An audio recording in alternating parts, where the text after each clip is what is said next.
All right, what's going on? I work on that intro music. Ugh. The guy's having a stroke in the beginning of the. Dun, dun, la, dun, dun, dun. Yeah, probably he was a little bit better in the middle there. Looks like you just froze up on a shit-eating grin on your face. It's good stuff. It looks good though. I mean, it at least looks like a legitimate smile. It's still frozen. Oh, there it is. Yeah. So what's been going on? Today we're going to be talking about just the Blazers, and obviously in general that's what we do. But they're also playing the Oklahoma City Thunder today. They beat them earlier in the year, but they also didn't have Chet Holmgren, a really close game. That guy is, like an awesome player. And it sounds like tonight that Donovan Clingan, he sort of hurt his ankle. I remember that in the game against the Warriors. He played a lot after that and played really well, but they say he's questionable for today's game. I think if he's not playing, man, that's going to be really tough. They have listed, on this one website that I think it was forgot his name. All of a sudden, it just didn't pop into my head. Like he's not going to be the center tonight. Maybe he's questionable, so hopefully he plays. Clingan. Yeah, I mean, if Klingen's been huge this year, he's literally.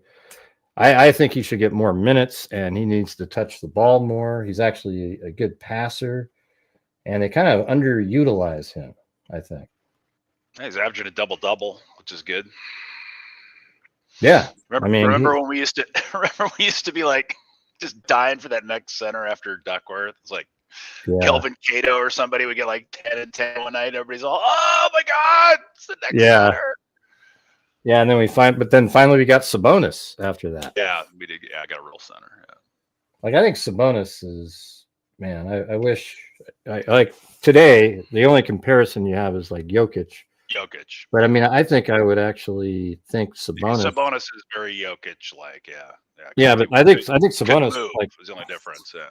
Well, later he couldn't move, but if you go back and watch when he was like 1986 or before, he was skinny, athletic. So I was just thinking if you took them both at their prime, yeah, he was like Giannis athletic. Yeah, it was crazy. Yeah.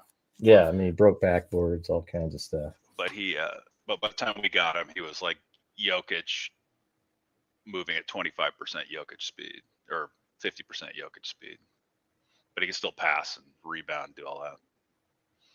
And he wasn't the first option either, like Jokic, right? So he was like the third option on that team.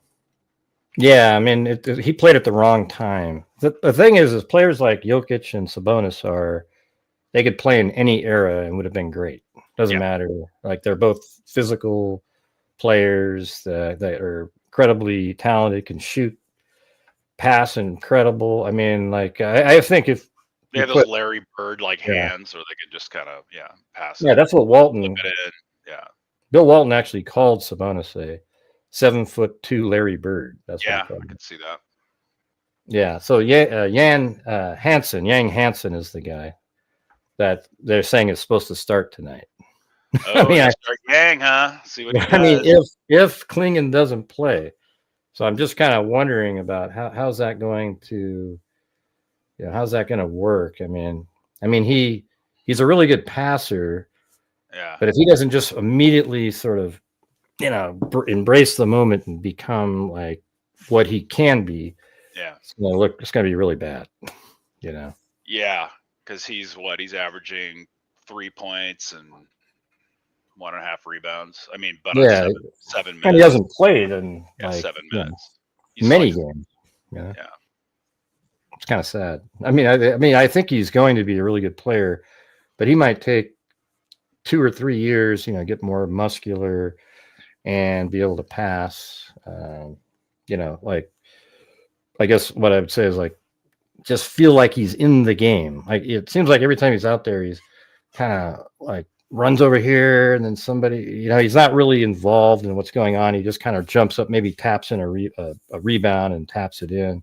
Yeah. And he doesn't really have, nothing's sort of set up for him. It doesn't seem like. I mean, he's shooting a lot of threes, but man, I could see him being like a guy at the free throw line, extended, post up, people cut, and he flips it over his head for a layup, something like that. Yeah. Yeah, I put your guy on there. I put Rasheed Wallace on the front. Why he wouldn't? I mean, he was pretty good. Ever was. Yeah, I got him up in the front. NBA champion. Yeah, that's true. Detroit Pistons. Yeah, after that, he did get one. And they went back again. But was Chauncey on that team? I think he was, right? Chauncey was on that team. Chauncey, Ben Wallace, that freaking Spider-Man guy. How many more would they have won if he wasn't gambling on those games? Maybe he threw some of those games. I mean, the thing is, you can never know. You never know. They went back the second time. Yeah, I mean, there's just no way to know, though. That's the thing. There's no way to know what. Now it's pretty bad. Yeah, that whole gambling is pretty pervasive. I saw another video on it where there are more people that have been, more players that have been kind of. Yeah, it makes you wonder. Pulled into that. Yeah. Coaches would really be a target. Well, I did see that supposedly Billups had told other gamblers that he was going to be benching the starters for the rest of the year last year. So. Yeah, I saw that. I wasn't sure. I mean, that was sort of like everybody thought that they were going to do that anyways because they wanted to get as many losses. The tankathon. Yeah, I think that's one of the most disturbing. I can't stand people who root for tanking. It's just sort of like, well, then why are you even a Blazer fan? Oh, you're going to root for the possibility of getting a lottery pick? You're going to waste the whole year of your life rooting for losing? I don't know. When in the history of the Blazers has that ever worked? Right. Yeah, even when we got the first pick, it doesn't seem like it's worked too well. Yeah. Yeah. Exactly. Although when we got Sam Bowie, we got him. He was, I think, the second pick. He was the second pick, yeah. Yeah, and he was really, he was an amazing player. He just had some weird bone. He was great in college. No, he was great. He was a great mover, great rebounder, good scorer. Passer. Good pass, great passer. Yeah, but when you watch him, he was even great in the NBA. Like he just but he had some serious injuries before he got in the NBA, and he lied about them so he could get drafted. And so I think he just had some kind of like bone brittleness, and later on he played for years and years and years without breaking his legs anymore. But he broke his leg one time shooting free throws. That's right. I mean, my God! I mean, if you're going to break your leg shooting a free throw, what? I mean, your bones were probably, it was like a balsa wood. Yeah, it was like balsa wood or something. I mean, unbelievable. So, anyways, so I guess we were going to talk about today's game a little bit. What were some of the other things we were going to talk about? We're going to go over real quick the last couple games. We beat Golden State in that game. And the couple of other games were really close. The Chicago game was very. It's one of those ones that makes you depressed for a couple of days, and then, I mean, the Chicago game we're down 20-ish, 21, even 22. Right. And with 7 minutes to go, basically, and then they came back because they went, if we play hard, we might actually win. And then they played their asses off, got all the way where they had I think they got up by 5 or something. I mean, it was crazy right near the end. And then, we have a 2-point lead with 8 seconds to go. They inbound the ball, dribble, the guy goes into the middle, then he throws it out to their center, and he just jacks in, leaves his hand with 0.4 and goes, and then swish. I mean, my God, it's just lose by 1 at the buzzer. It's just rough, man. And that's not even the only game like that. We also, I can't remember which team, the team with Bain on it. He hits a 3-pointer at the buzzer like a week before that. I mean, the Blazers record right now is 7-9. We easily could be 12, 13, 14 wins. I mean, we've lost, I would say, I mean, it's almost uncountable at this point how many games they've lost in the fourth quarter. We have literally been ahead in like almost every game but 2 in the fourth quarter and then lost them. I mean, literally just sort of gave the game away at the end. But that's good, right? I mean, that's good that they're staying so close without. They're still not scoot, right? Yeah, I mean, it is good news that they're playing.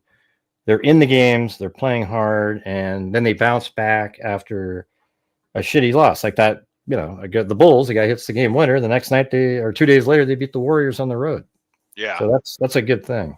Which is great because anytime you can hand Draymond an L makes my heart happy. I don't think there's ever been a team I disliked more than the Warriors. The current Warriors, or just since they've been good? I think just. You don't like Curry? Steph Curry. Well, I mean, I like his shooting, but I don't like his antics out there. You know, this little all this shit that he's doing. You know, he did. You know what's great though? He did it last in that game. Like he hit a 3-pointer in the corner, and he looks at the Blazer bench like he's just, and then we beat him. So that's good. Yeah, he even did one of the ones where he shoots a 3 and then starts running down the court where he's not looking at the basket and it goes in. Yeah. He did that. 30, 32 or something. What do you have in that game? 38, I think. 38.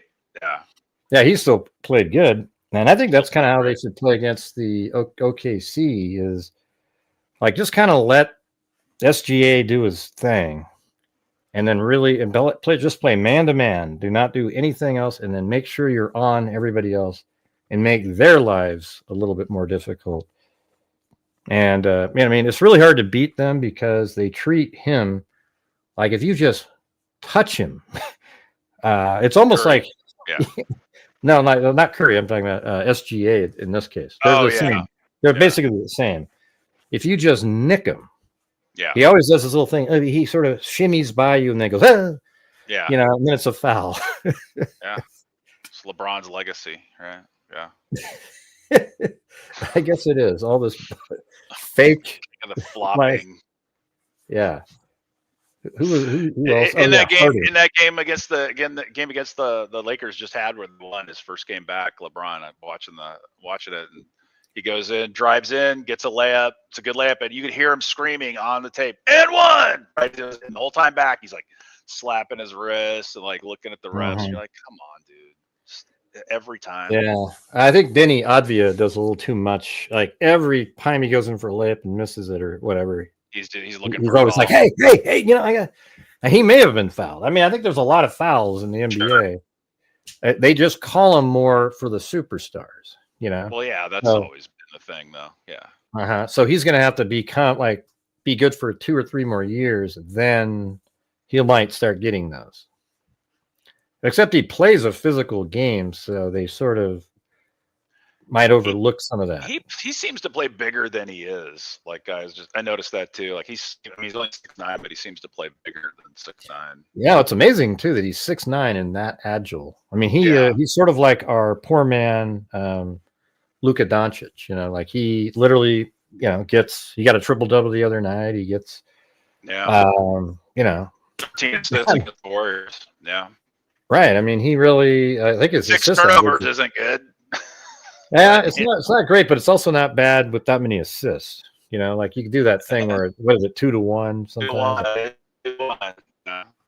It's not bad. The thing about turnovers, though, unless you know what the turnovers were, someone pointed this out to me, is that like Malone had a lot of turnovers, Karl Malone, and it's like, how do you have a lot of turnovers? He didn't pass that much. Anything that's an offensive foul, that's a turnover.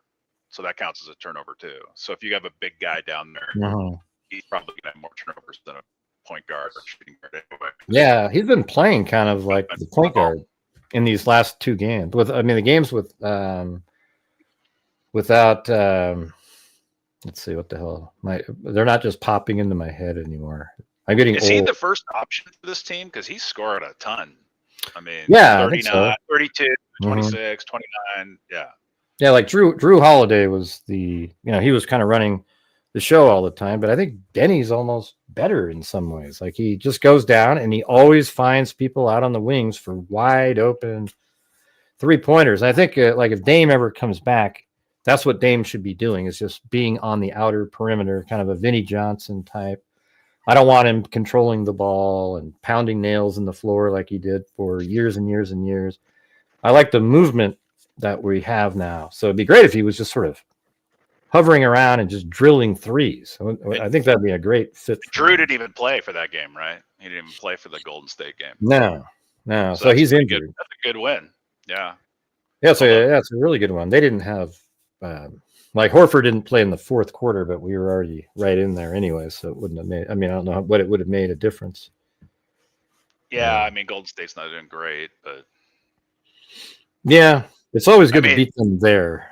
Yeah, yeah, for sure, and because they're Golden State, and because screw Jimmy Butler, and definitely screw Draymond.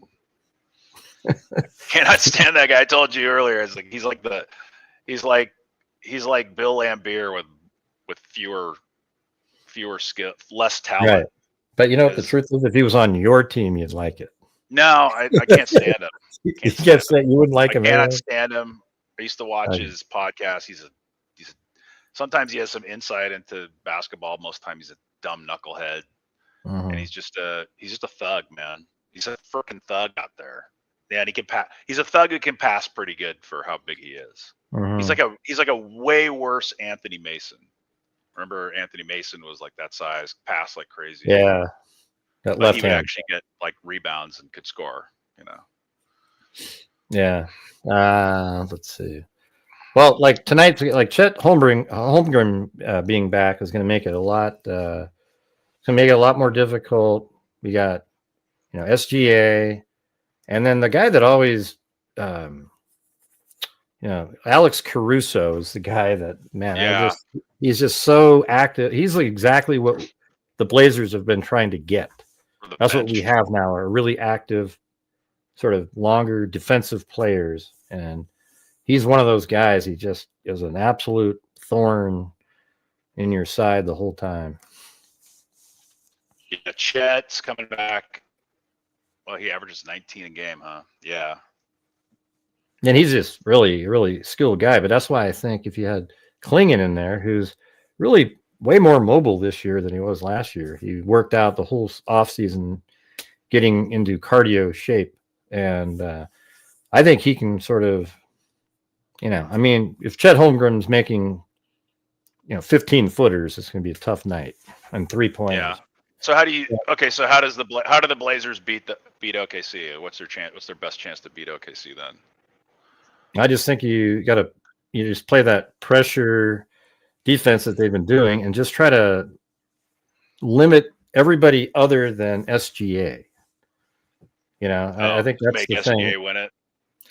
And I think you need to, if you put like Klingon on, Holmgren, but they also have Hartenstein too. So Hartenstein's another big guy. Yeah. And so they're really just they're a tough matchup. You just have to play really good defense where you're on them and don't give them these wide open. I can't stand how many times we just. I mean, how come like other teams when they play us, you watch the highlights and there's like 4 or 5 plays a game where they just go in for an uncontested layup and dunk, and we never have one like the whole game.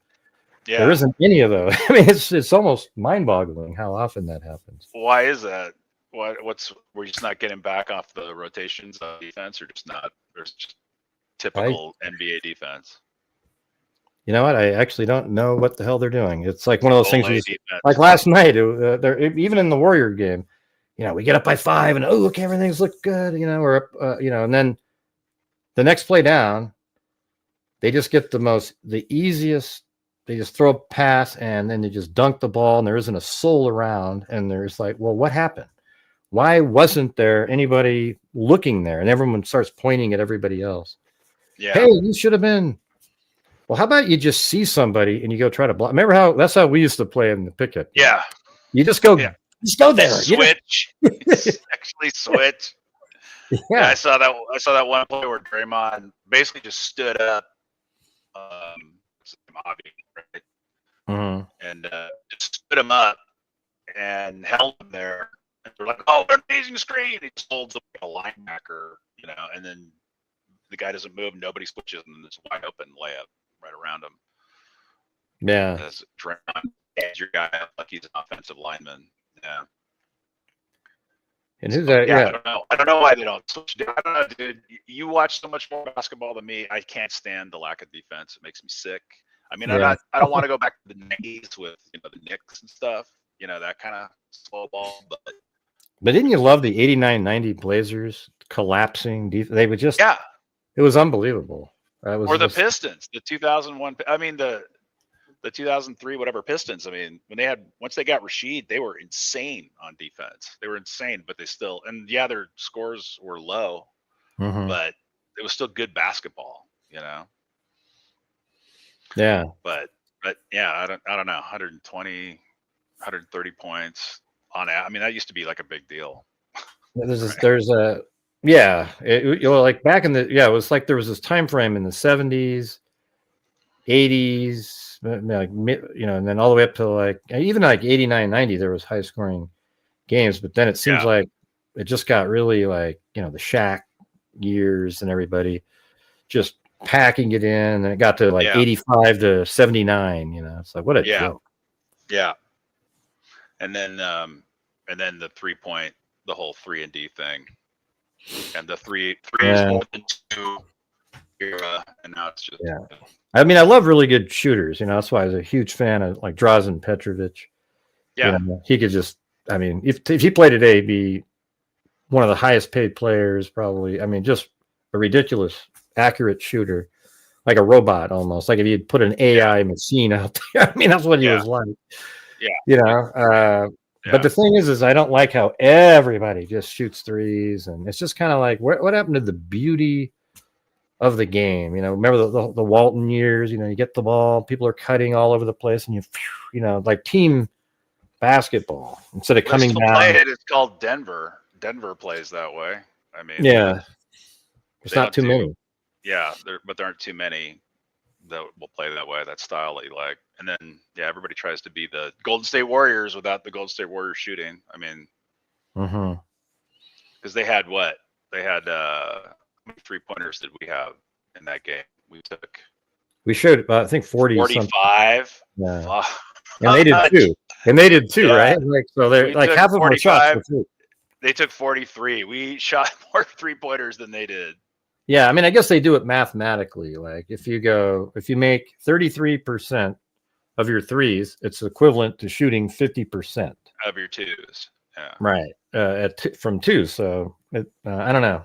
Yeah. But we're from the era where if you had a good 2% percentage, it was like 55% plus. Like anybody playing inside had 55% or higher. I mean, look at like Jokic has a 78% 2-point percentage right now. 78%. Right. So why wouldn't you just go to him all game long? And they do it for game. I mean, he's like let him shoot all 89 of your shots, and he'd make 60. Yeah. Right? Wait, that's the logic. Why don't they play that way? Yeah, exactly. But it's true. That's the hole in the 3-2. But that's the hole in the 3-2 logic too, right? 3/2 is because not every 3-point shot is a good shot, and they take a ton of crappy shots. And then specific players are good from a certain spot. Yeah, good from a certain spot, good in rhythm. Or if you get a miss, what's that like taking a 3-point shot with 20 seconds on the clock, right? And nobody's down there. Is that really a better shot than getting a 12-footer when you're in a position? Yeah. It actually reminds me when we go play pickup games, and he'd be on a 3-on-1 fast break, and I'm driving right down the middle. Got two choices, and then both of them flare out to the 3-point line. So I would just bounce pass it out of bounds right where they should have been at 0% of scoring. That'll teach them. Just to prove a point. Hey, idiot, just cut to the basket and lay it in. Then you get the Brent Berry knock that you're not a good passer, even though you passed where they should have been. Yeah. So OKC. So you're saying Hartenstein's going to be a problem for us. SGA obviously is going to be a problem for us. Who's going to be guarding SGA? Well, having Hartenstein and Holmgren at the same time, his name's hard to say.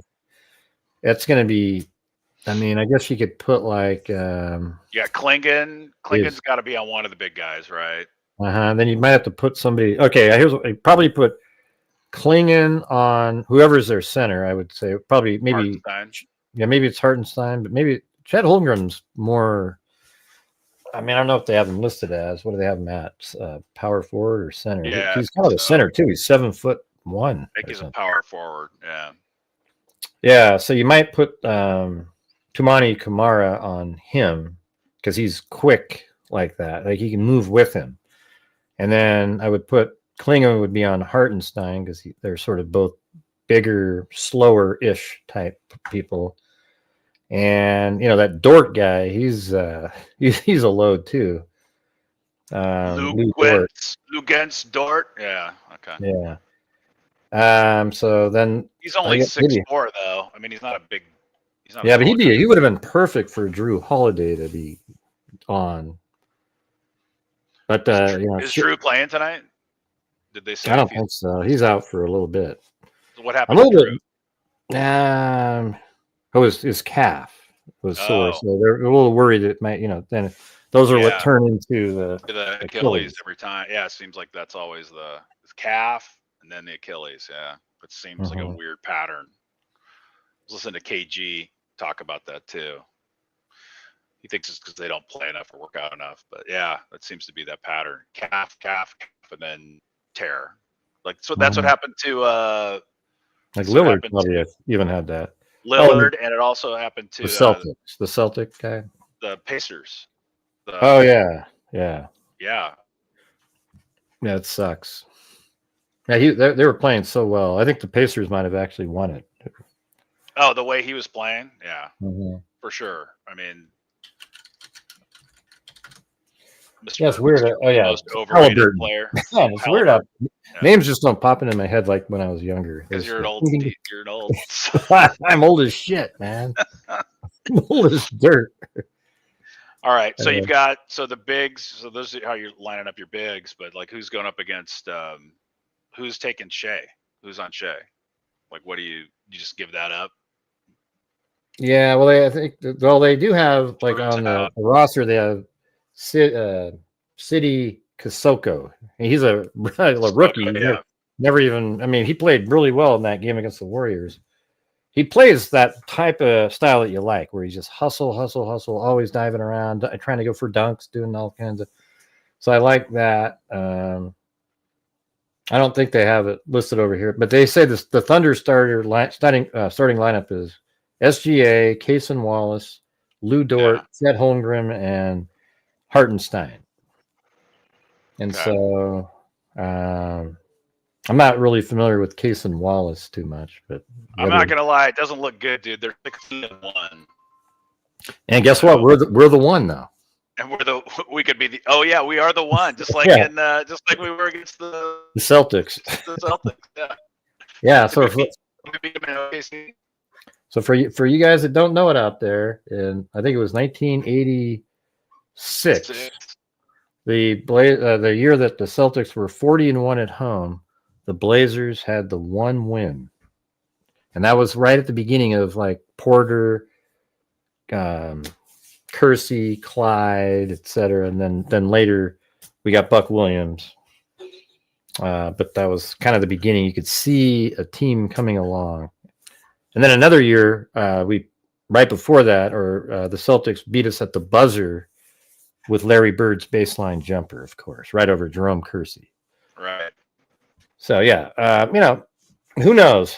I think there's a chance we can beat them. I would say, though, if Klingon isn't playing, it's going to be really tough. I mean, if Yang Hansen is the one who is having to deal with, really, Chet Holmgren is just, could just, I think, blow by him. Although, Yang Hansen's pretty tall, and, he's not terrible at defense, but that's just a meat grinder to throw him in, right? It's just right out of the chute when he hasn't played much to start him, because they have him listed as starting if Klingon doesn't play. So they had the same starters last time, looks like, because they had the last game that we beat them by 2. They had Shea, Kaysen, Hartenstein, and then they started Wiggins and Mitchell. Yeah, but Holmgren didn't play. Oh, that's right. Holmgren didn't play. Yeah, and he's like, an all-star type. He's really good. Yeah. So I would say, if they just, you're going to have people making their shots. I don't think they have a problem doing the same type of, performing the same type of offense they've been doing. The hard, having, hard cuts, Denny Advia just going straight to the basket, dishing out to different people. But if they're all bricking and missing shots, then it's going to be a long night. I mean, that's kind of how it always is, really. But we don't. The problem with our team is we don't have any just amazing shooters, that just come in with their eyes closed and can drill a three, basically. Who are the best shooters on the team right now? Well, I mean, I think Sharp is very similar to SGA, but without the commitment, the full game of playing like SGA. Like he can hit the same type of shots, goes to the basket, has the same sort of smoothness about him. He doesn't get the calls, the same kind of calls, but he's a good shooter. He can shoot, really good at 2-point, even like 10-footers, 15-footers. Yeah. And he's getting better at threes. But his threes are terrible. He was 25 for 97. Right. And then Denny Advia is pretty good. 3-point shooter. 37%. Yeah. That's good. And what's the league average? Like 36 or 35, something like that for threes. Yeah. Yeah, so a little bit better than that. And then I would say Grant's got a good 3-point percentage. What about Kamara? Where's he at? Kamara is Tumani's at 32%. He's 35 for 109. Yeah. And not great. Chris Murray is, what is he, like 20%? I mean, that's too bad. 27%. God, I mean, he just, if he can just 26. If he can just get that where it's right around 35 to 40, he's playing so well, plays really hard, good defensive player, pushes the ball up the court. Our best 3-point shooter. Duop Reed. Yeah, he's a great shooter. I mean, he really is. He's shooting almost 60%.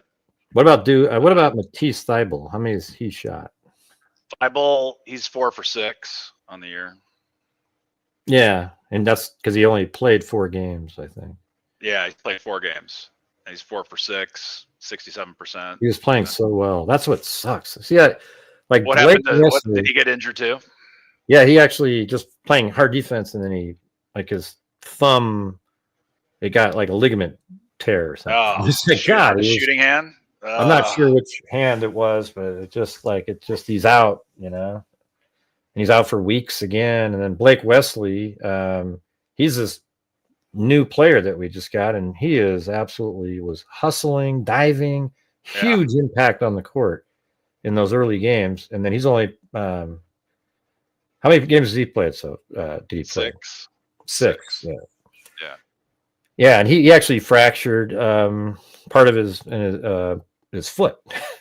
So he has to wait 6 weeks to. So we got Wesley out, Thybulle out, Drew's out, Dame's out, Scoot's still out. It's 5. Yeah, that's gonna be rough. And then what's tough about Scoot Henderson is he had such a great offseason, was playing so well in these camps. I mean, you could see these little moves. He was just really had it dialed in. Yeah. And then they said he'd be out for 4 to 8 weeks after he tore a hamstring, and that was late September. And then they did an update 2 days ago. It said he's out for another 3 to 4 weeks. Then they'll reevaluate. That's way longer. That's way longer than 4 to 8 weeks. Because you're talking so right now is 8 weeks today, basically. So then you're saying they'll reevaluate in 3 to 4 weeks. So that just means you go, hey, how's it feeling? Okay, we can start having you do some light practice. Okay, and a week later, let's ramp it up a little bit. This could be January before he comes back. Well, if we could, man, the West is such a beast, dude. It's just, it always is, but it's just always Oklahoma Yeah. 16-1, Denver 12-4, freaking Lakers. And we beat 11-4. Denver. Isn't that weird? We've beat Denver. We've beat OKC. See, but that's good. I think that's good though. So even if as injury-ridden as we are, if we kind of can't hang around in the middle of the pack and then start getting guys back, you can make that push to try to play in or something. Well, I have them winning 48 games. That's why I picked. That's just what I can't switch it. I mean, that's what I said before the season. But I think if they can keep around, they can somehow by the middle of the season get to like 2 over 500, 3 or over 500. Then they just have to kind of play how they did last year at the end of the year, and then they'd have a good shot. I think the hardest part of their season is over now. I don't know if 48 games you can get to in the play-in though, does it? What's it, the first? Well, yeah, because right now we're in the play-in. We're in the play-in now. We're like 9. So it's the 10? Is it 9 and 10 that go in the play-in? Yeah, well, it's actually 7, 8, 9, and 10. Oh, okay. So 7, 8, so 9. 7 plays 10. 7 plays 10, and then 8 plays 9. All right. So it's kind of, and right now, I think. We're not far out of. 7, 8, 9 is Timberwolves, Warriors, Blazers, Grizzlies, right? Mm-hmm. Then it's a pretty huge drop. Not do well. Jazz aren't doing well. Clippers are done. I don't know why anybody thought that. It's so funny listening to all NBA, former NBA players. Oh, the Clippers are going to be great. Oh, the Clippers are still what's wrong with them? Are they just ancient as hell? They're fossils, and they can't. Well, who else just got hurt? Someone else just got hurt on the Clippers. How could they be bad when they've Beal got hurt? He's out. Yeah, but they've let Harden get 5 steps again every time he dribbles. So can't you still keep playing for years? You still have to play defense, bro. He can do a hop, skip, and a jump. You still have to play defense, dude. He would have been a great triple jumper. He could just sneak in a few in the middle there. That triple jump step, man. Right in the middle, he'd sneak 4 more in, and nobody would even notice. Yeah, it's still I can't. Yeah, no, there's hardly anybody on their team that's not at least 31. Yeah, and also the Blazers, they're doing well in the NBA Cup. Did you see that? So explain to me what the NBA Cup is. Is this more the NBA Cup? They have there's I think there's 5 teams. I don't know how many total teams there are. Is there 30 now? So they have like there's 5 teams in each bracket, and then they play each other in the schedule. Right. And those games, and right now the Blazers are 2-1, and beat the Nuggets, and the Nuggets are 2-1 now. We have a terrible point differential. They actually use that in this. Ours is like -20 because we got blown out in one game by just a ludicrous number of points. But the thing is, the first tiebreaker is 1-1 matchup. Yeah. So we beat Denver in the Cup. So if we win the next game against San Antonio, we move on to the knockout rounds. It's all up to us. And I think and Wemby's out. So we should be able to win that game. If we win that game, we're in the knockout rounds. Yeah. And then what do you get for the Cup? What do you do? I mean, I think the players they get like like 100,000. Money. Money. That'd be good for them, I guess. Yeah, it's kind of a cool deal. I mean, they actually play in Las Vegas for the, Chauncey Billups will be right up front. Speaking of Las Vegas, get your DraftKings code right here at the. Wait, do it again. Let me play this. Speaking of Las Vegas, get your DraftKings code right here at Blazer Bros. It's Blazer Bros, 56% off on any of your trades and drafts. Well, no, he's just making that up, everybody. We really don't have that. No, I don't. I don't endorse throwing your money away on gambling, but apparently that's a thing. Yeah. If you don't love the game for the game, you're not a real fan. That's why I hate people that want to do. I mean, I don't hate people. I dislike people that root for tanking. Yeah. I think it's almost disgusting. I mean, what the hell are you doing? I mean, if your team played hard all year and you could see it and they just sucked, and then, you need a couple more spots for another. Okay, great. But when you're sitting there 8 games in, they were so happy about what the hell's his name? The guy on Cooper Flagg. Like he everybody was so like, we got to get Cooper Flagg. He's the greatest player in the history. Did have of a man. 29-point game the other night. I mean, he's going to be good, but Yeah. it's like they made it sound like he is the second coming, and people literally rooted for tanking for the first game of the season to the end. Why would you want to be part of that? It's the most ludicrous thing, and that's just to get the best odds of the first pick. It's not like and we see what happens. It's kind of dumb luck sometimes. The person with the go ahead. No, I was trying to think of the teams that have tanked and were successful and like really got what they wanted. The first pick, probably pretty rare. Yeah, San Antonio. You could say when they got Tim Duncan, that one. The Spurs get awfully lucky, with quotes around it. I don't know what the hell happens with them. They sure seem to, don't they? Yeah. Yeah. It's like as soon as Duncan, I'm gonna give him Wemby. Yeah. But even if we tank, so Spurs, so Dallas had like no chance to get the number one and they still got it, right? They were behind us, I think. Yeah, they were behind us. And then San Antonio got the second pick. And they were what? They weren't even, they were, their record wasn't anywhere near there. What was their position going into that? San Antonio, they were, like their odds.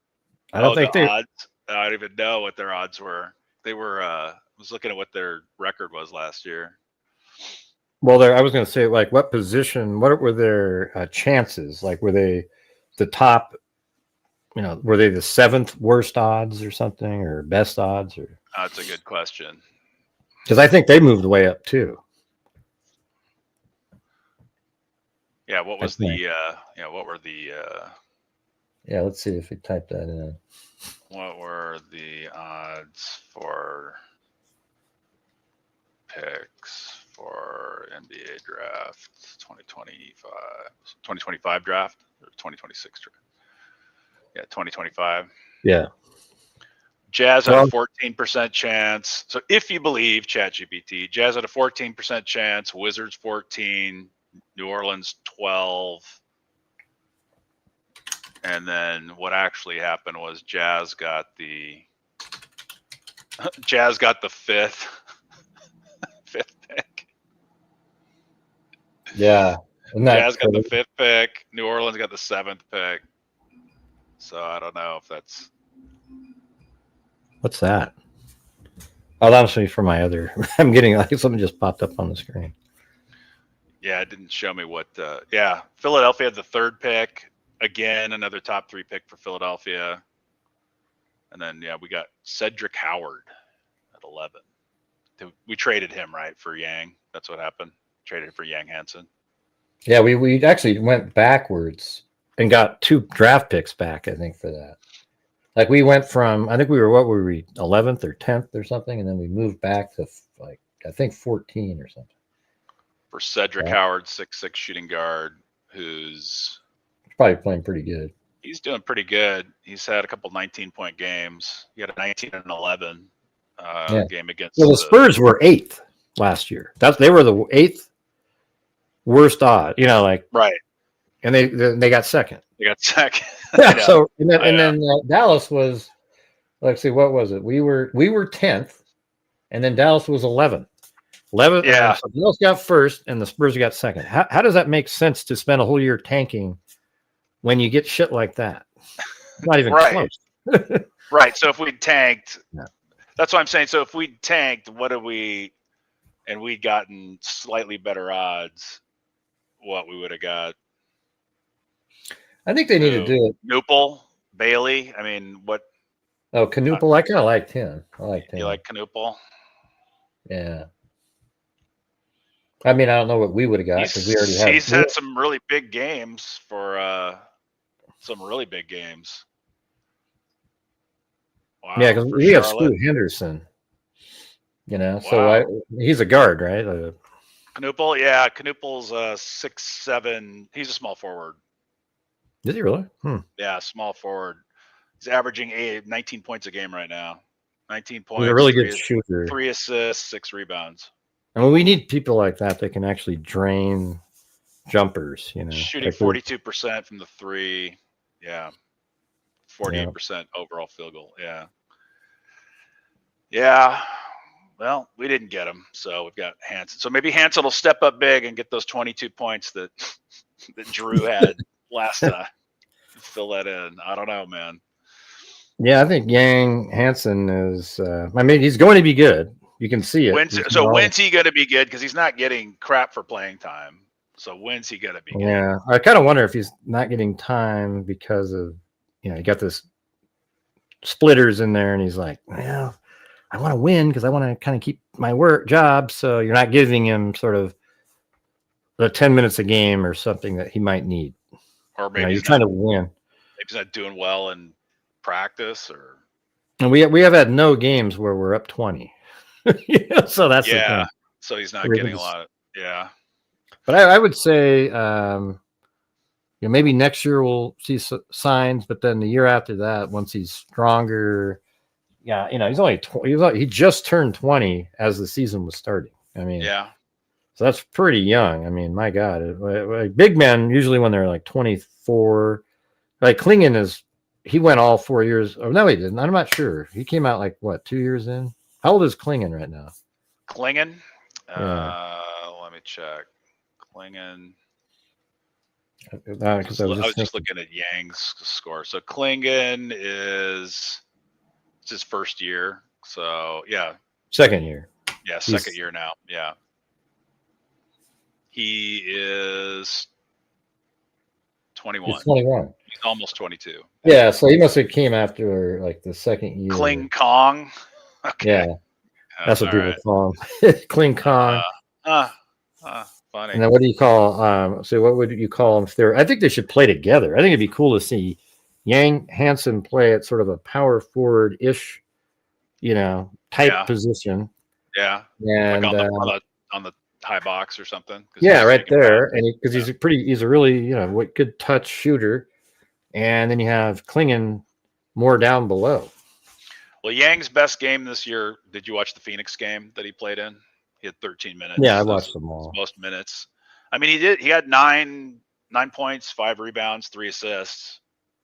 Yeah.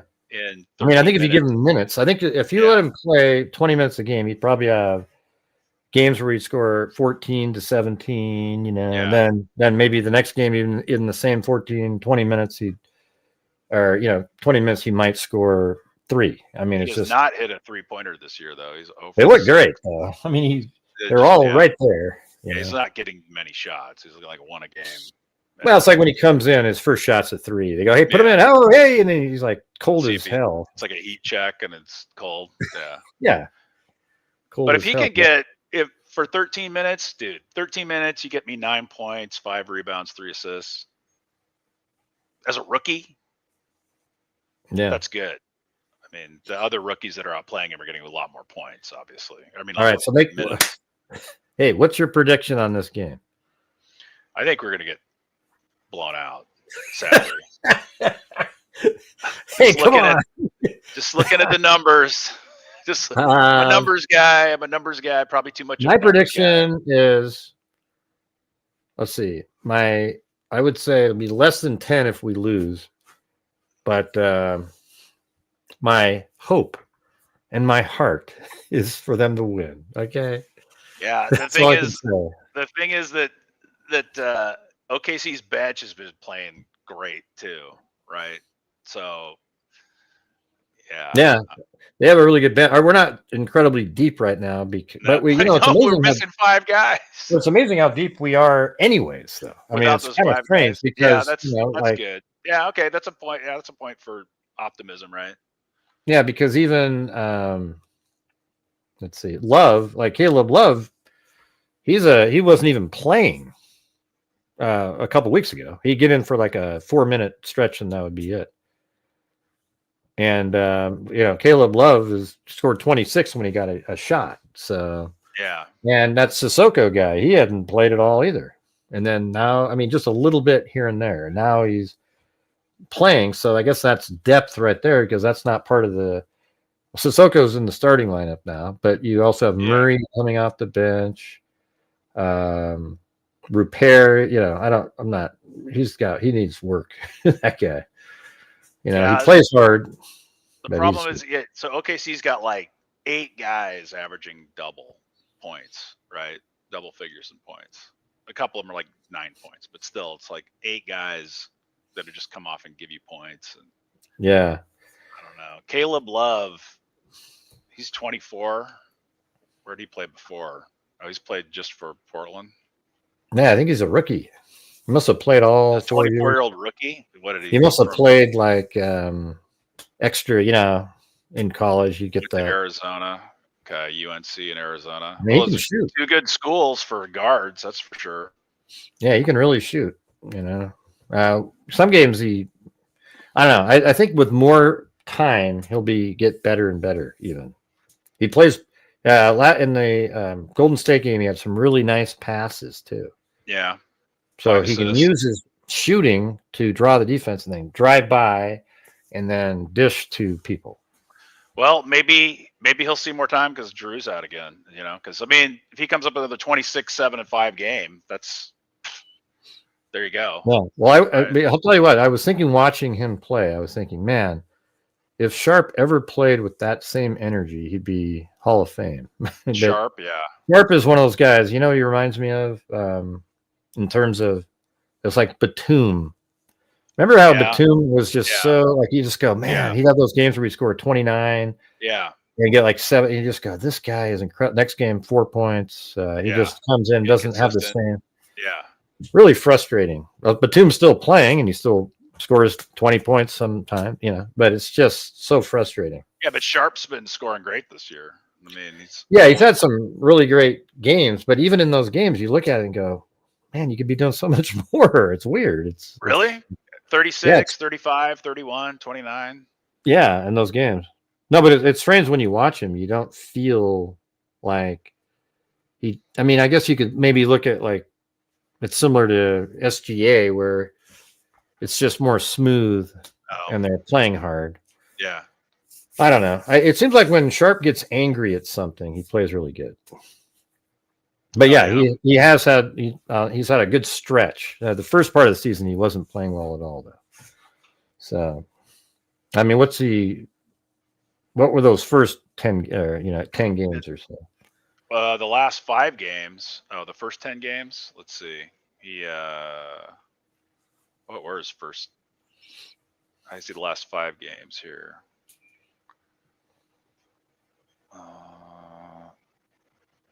I don't see the other. I don't know. I can't see the first 10 games yet. Yeah, well, he just wasn't playing very well. I mean, he was playing better right before he got injured again. Yeah, I don't know. He does have longer stretches than Batum did in scoring, but I have that same feeling. I just know the last 5 games he's been on fire. His plus minus has not been good, but he's bringing buckets. What do you think about that plus minus thing? It's another one of those aggregated stats where I think it helps, like box plus minus. I think it helps tell you how much of an impact that player had on the court, because what they do is they'll take the box score and then they try to give you a percentage of based on your stats, the percentage of contribution to the box score, and then they take you out. So they show you like this is how much he contributed to the total game, which would be. I thought it was like I thought plus minus was just purely like when you're on the floor. When you were on the floor, how much did your team outscore the other team while you were on the floor? What was the one you were talking about? I was talking about box plus minus. Oh, that's box plus minus is to figure out your individual contribution while you're on the. I was just going with the plus minus. So I guess at the end of the little thing it says plus minus. Like plus minus is how much their team was outscored. Right. It's the team differential while you're playing, and he's got he's got some games where it's minus 22, and he's got some games where it's plus 20. So yeah, like what was like Klingen in the Warrior game? I bet was negative, but it's like he wasn't negative. I mean, that I don't know. So that's the thing. It doesn't make sense. It's like, sometimes you get a plus minus because you're playing against the bench. Yeah. And right. you're So, subbing that's right. in. So you have to look at it in context. It's not just like it's like just looking at points. Like you could have scored all your points in garbage time, right? Doesn't mean you know. Right. So it's just another metric you can look at. His plus minus Klingon against Warriors was a -2. Yeah. Right? See, so and then played for 27 that's minutes. close. So we only won by. Yeah, but it also could have 4. been while they were on a streak. Yeah, that's why none of those are like the be all end all. They're just another metric to kind of tell you. But if you're consistently above, right, then you're going to. Like Thibault usually has a plus when he's playing because he's just stripping the ball around. People can't score on him. I mean, he's like the first player I've ever seen that literally it's like he's a savant on defense. He intentionally, Rodman played hard the whole time, so he was good. But this guy is like literally a talent. I don't even know how to explain it, but it's like he literally goes out and tricks. I mean, watch him sometimes when he comes back. He just sort of stands there and kind of hides over here, and then boom, and he just darts out, steals the ball, goes down, has these little tricks that he does, makes the defender go here, knowing that this is going to happen, and then he does that. He's just amazing. I mean, if there was he would probably be top 3 defensive players in the NBA. I think he was on the all defensive team one year. Oh. I mean, he's incredible. It's a lot of steals. I mean, he had 3 against Golden State. We should see him too. The steals aren't like normal. You know what I mean? Like, when I say those assists of attrition, right? He doesn't get steals of attrition. His are freaking. Is he like cutting off passing lanes like Stockton and those guys used to do? Yeah, but he sort of baits people intentionally with.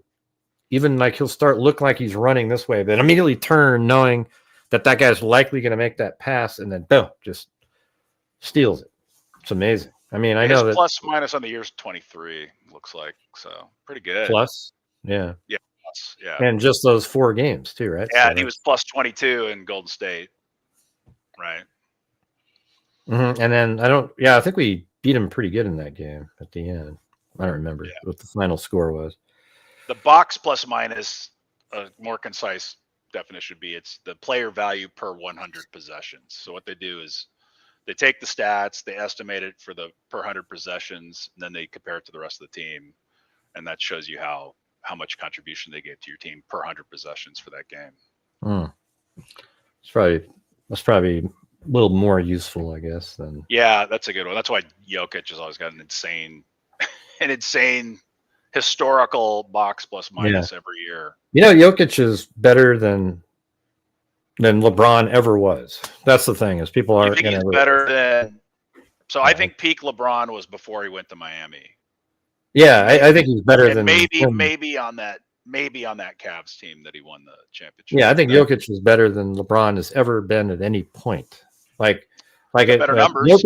Jokic is best at his best. He's way more valuable than LeBron ever was. Yeah, his peak he's got better peak, and with lesser weapons around him for sure. Yeah, I think Jokic is one of the top 5 players ever to play in the game and ever to play. Well, it's true because now they just compare him to Wilt every time. Every time he does something crazy, they don't compare him to anyone else in the league. They just compare him. Oh, Wilt Chamberlain's one of the only other guys that ever did this.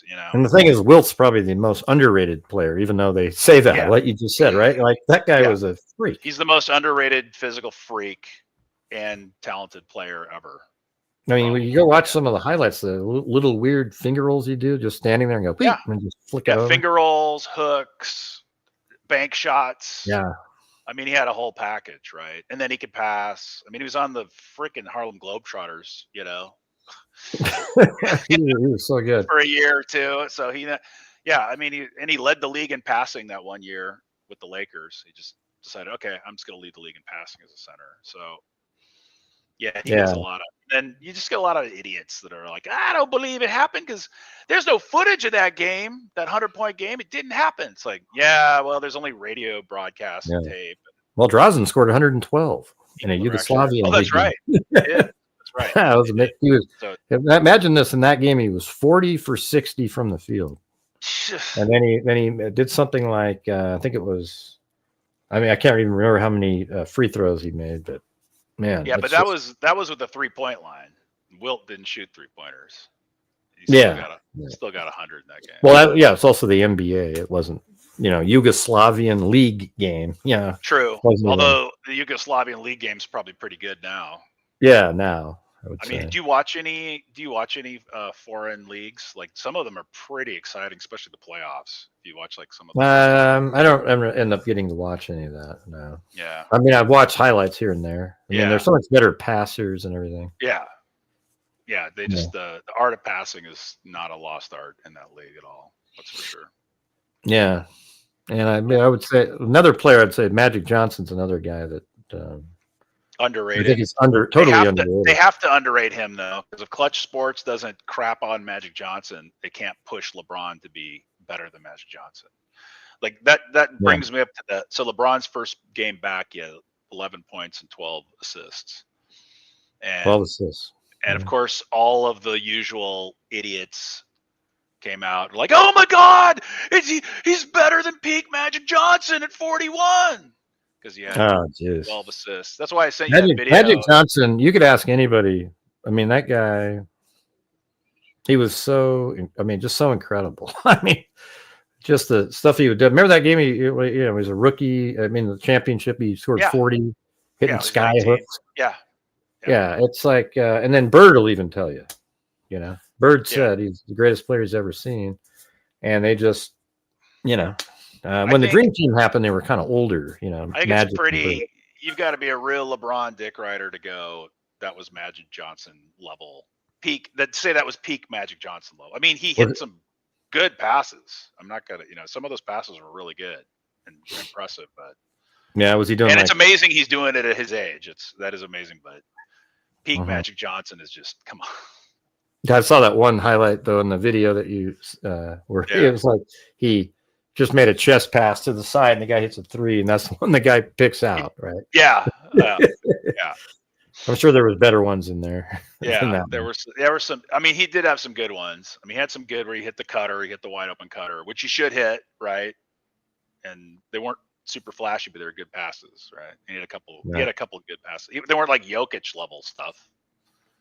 Where that guy looks like he's a sorcerer, and it's like, how does he just is behind it? He just did it the other night. He was under the basket, did a behind the back, no look, over his shoulder pass to the corner, and the guy hit the 3. How did he know the guy was there? I mean, yeah. Well, I think that's the thing. I think that's why the Europeans are better because in soccer, you're kind of aware of like the movements of everybody, even when you're doing something over here now because you've already seen it. Yeah. So you know that they're over there, I mean, I don't know how he knew that they were still there, but How do you think LeBron's legacy is going to get? So once LeBron actually retires and everybody's not just all the Clutch Sports people aren't just paying all the Nick Wrights and everybody in the world to just. I think they're going to say they're going to go, he's the greatest player that's ever played. Right. I just don't think so at all. I'd put him in the top 5, but it just sure. That's about it. You think he's better than Larry Bird? Okay, peak LeBron versus peak Larry Bird. I mean, well, how about who would you rather have? I mean, I'd take Bird in a second. Yeah, that guy hits clutch shots all day long, and that's never something that LeBron's far better passer, better rebounder. He's just a better basketball player. He's slower. Better basketball player, better shooter, obviously, and he wasn't a whiner.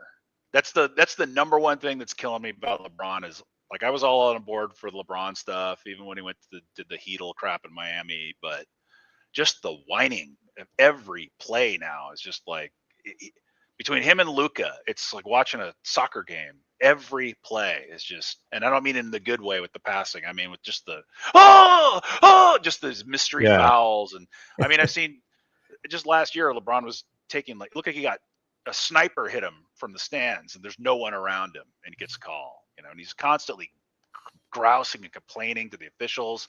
And I think right now I saw a video.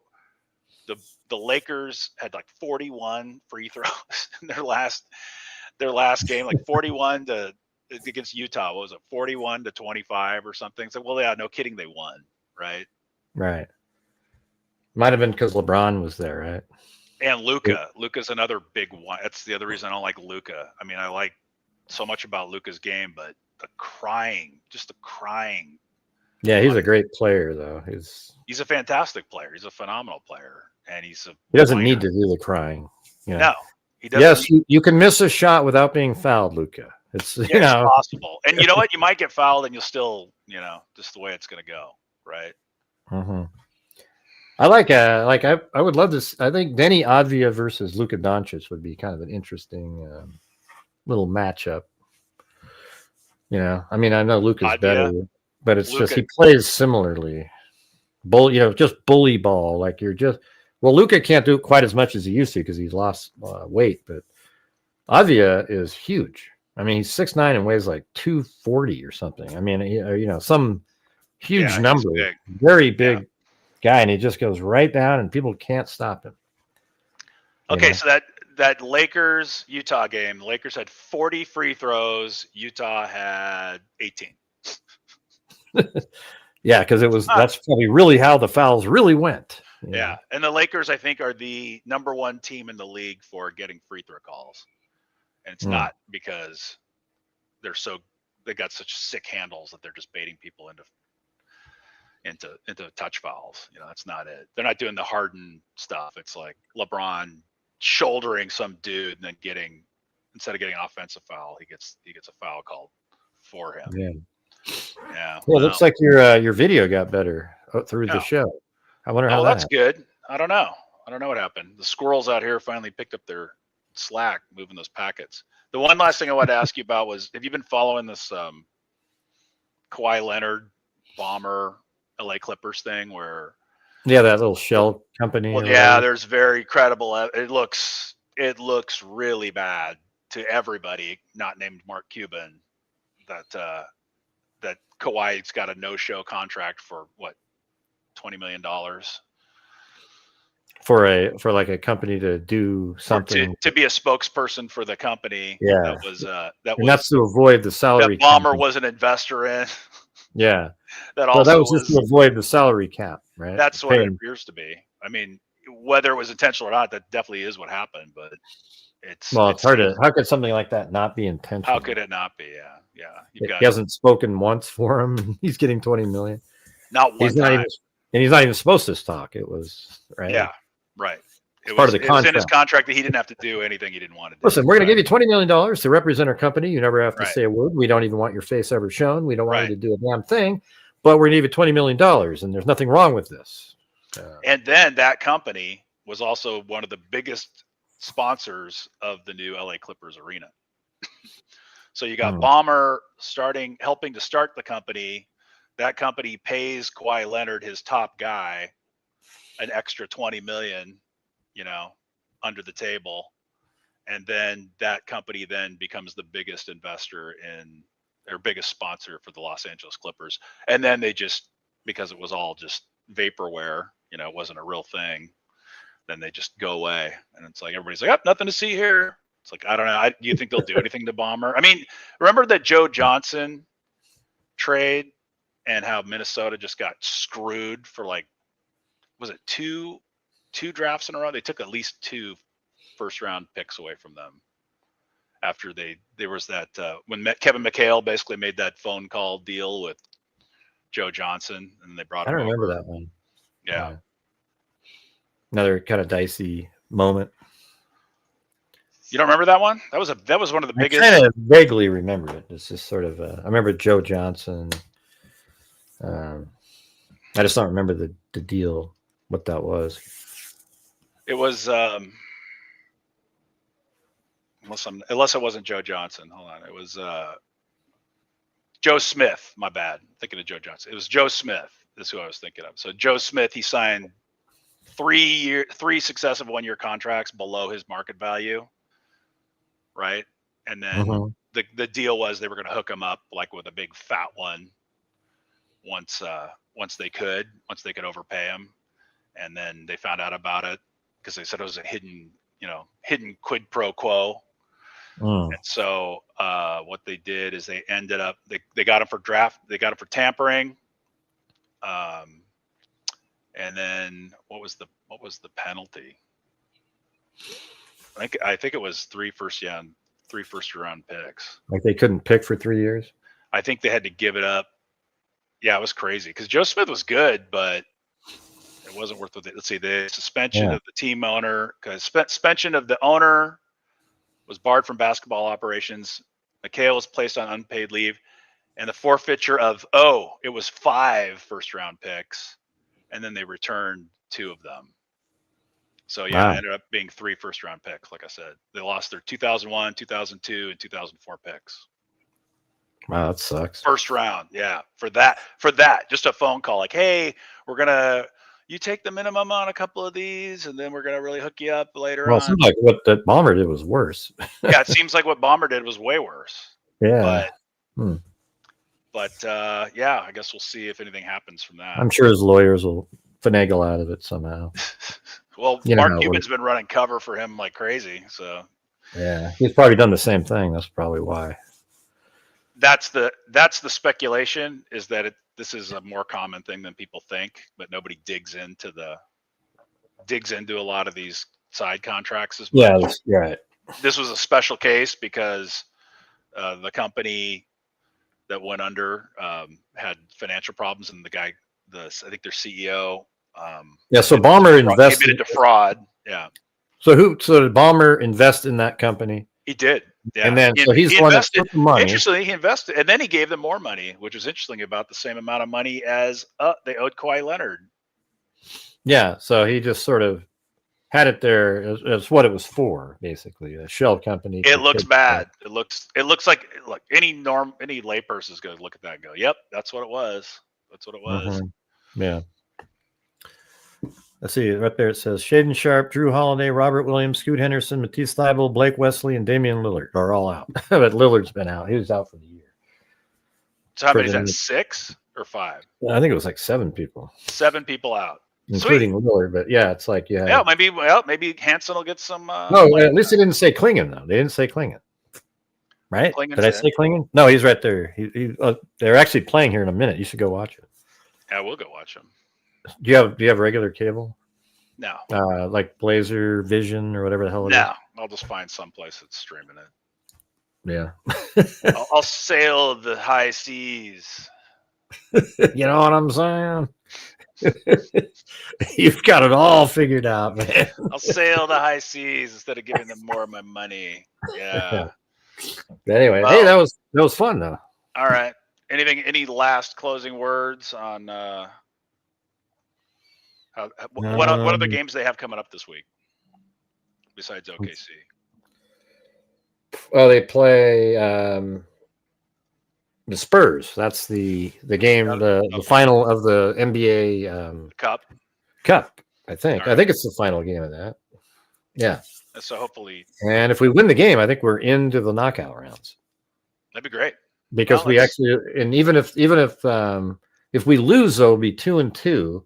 And then you'd have to have Denver lose also. But even if Denver wins their next game in the Cup, as long as we win, we beat them, even though their point differential is way better, it's because we beat them in the one-on-one matchup in there. So that's the first tiebreaker. That's the first tiebreaker, is the one. Did we beat them in the tournament? The one-on-one matchup. Then the second one is point differential. They smoke us on that one. Okay. Yeah. So that would, So I mean, I think it's kind of cool. It's sort of shows it's better than nothing. Right? Yeah. I mean, at least it gives you something to root for your team, even though your team is not really. Mm-hmm. I mean, especially in the West, there's so many good teams, dude. And I think they have it set up where you're still just playing your 82 games, but you probably change the order of, let's say we make it to the finals and we're playing, the Celtics or whatever, right? Yeah. In this little tournament, that means the game that we were going to play them later in the year is likely the championship game here in Vegas in December. Okay. You know, so I think they just move it around like that. They just kind of schedule it in a way that you don't play every one of your teams before the championships in the NBA Cup. Okay. You know, like if you'd played, let's say if you're already done playing Oklahoma City, let's say you already played them 3 times, and then all of a sudden, well, how would you, you know, if you played them in the playoffs, how would you play them again? Yeah. When now you're 83 games in the season, you know, it doesn't make sense. So they've got to be doing something like that where they're scheduling and it's kind of early so that you haven't played a bunch of teams multiple times. So our hope is they beat the Spurs in the Cup, and that if you beat the Spurs, I think we're in the Cup in the playoffs. Yeah. And then our hope is we can hold the middle of the pack. Yeah. Well, I just think players come back. Well, I think you know, coming up here, we just need a little long sort of home game stretch where we can just try to get back, creep over 500 again, and then start getting players back, and you know, and start hope getting better and better. Hope for some good minutes for Hansen. See if he can. Yeah. Have another promising game. Yeah, that'd be sweet. See how that goes. All right. Hey, very cool. Hey, we got our first live together in the books. Yeah. Looks like we have 8. We got 8 views. That's not too bad. That's 8 more than I thought. We watched for like 40 seconds. Yeah, the average watch time is. Let's see, what are we at here? I can see it. That's 8 minutes and 40 seconds. Not too bad. Hey. 8 minutes. We're just going. What the hell are these guys talking? What are these 2 old fossils talking about? Yeah. All right, man. All right, dude. Sounds good. Well, hey, just stay in here though. We'll just end it. Okay. All right. All right. Go Blazers! Yeah, that's right. Da, da, da, da, da, da.